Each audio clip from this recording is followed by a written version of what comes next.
People are coming. People are walking. It's a nice view out here, though. Look at those clouds.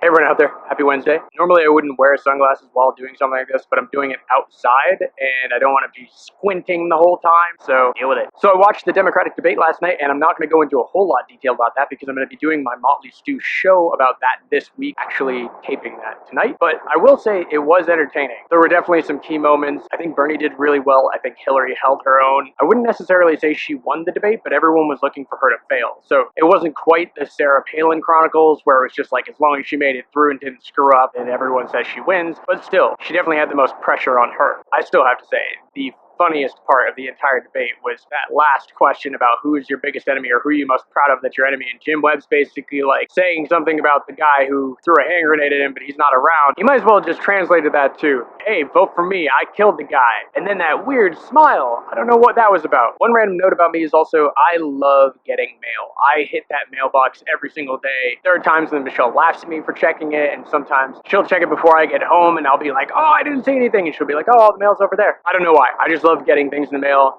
And yesterday I got home and I'd pre-ordered Neil Strauss's new book, The Truth. If you don't know who he is, he also wrote The Game. He wrote Emergency. He's done a lot of biographies with various rock stars. He did the Marilyn Manson biography. He also wrote Everyone Loves You When You're Dead. And all around an amazing writer and just an amazing person. And as you read his books, starting from The Game and moving upwards, you can really see actually a huge change in his life. And that's been one of the most enjoyable things to see along the road. And I think also that's one of the things that people out there in YouTube land and in just digital video world that they like about vlogging is because you actually do, if you find someone that you like following and you find someone that you connect with or that you have similar interests with, you can actually see their life change from video to video. And if you keep with them for years, you can just see this progression. And sometimes that can be really inspiring, sometimes that can be really heartbreaking, but it's life. There's a magical narrative that happens even in the most mundane. And it's not only enjoyable for the people watching it, sometimes it can also be enjoyable for the people creating it, because I can now go back, you know, even though I've only been doing this for a few weeks in terms of the vlogging, I've been doing the show for over a year, and I can go back and see where I was. I can see what I was doing then, and I can see how I was doing it. And now that Liam's here, I'll be able to see what I was thinking about Liam at the time and little clips that I put in, what I was thinking about Logan, where he was. I mean, it's a video journal of my life, and even though I'm putting it out there for the public, it's just as available for me. That being said, I mean, I hope you guys are enjoying what you see. Other than that, second day back at work is still trying to figure out what the schedule is going to be like, what I'm going to be able to, when I'm going to be able to